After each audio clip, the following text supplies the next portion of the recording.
What's the most unprofessional thing a doctor has ever said to you? 1. I took my mom to see a neurologist as her PCP suspected she had Parkinson's. After waiting almost an hour, the neuro came into the room, took a look, told us she had Parkinson's, then told us to watch some YouTube videos describing what Parkinson's was, then left the room.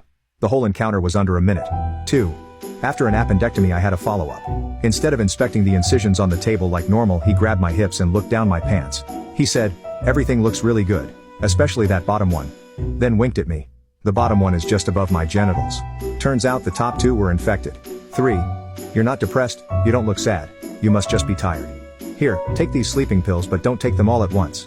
4. You weren't sexually abused. That doesn't happen to boys. 5.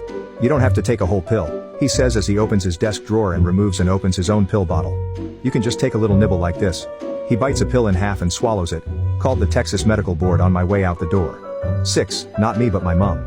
She was working in the garden and a dog startled her. She nearly cut off one of her fingers. Doctor at the hospital told her, "Meh, housewives don't need 5 fingers." Finger was reattached but is stiff since many years. I'm wondering to this day if that is because of the unprofessional attitude of this man. 7. I was weirdly sick for days, so went to a walk-in clinic. After a couple tests, the doctor walks in and says, "Who manages your diabetes?" I reply, "Wait, I have diabetes?" She rolls her eyes at me and says, "Well, you're in your 30s, this is what happens when you get old. Don't worry.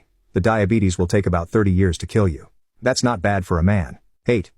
When I was 8 years old, I was at the dentist for a cleaning.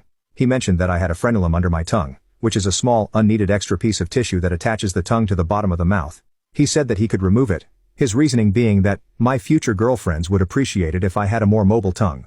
9. When I was 21, I dislocated my shoulder and it continued to hurt for weeks. Went to a specialist. He suggested the pain was all in my head. After an MRI, he realized I had a slap tear in my shoulder, so I said, "Looks like it's not all in my head," and he looked at me with such contempt. I never went back to that asshole.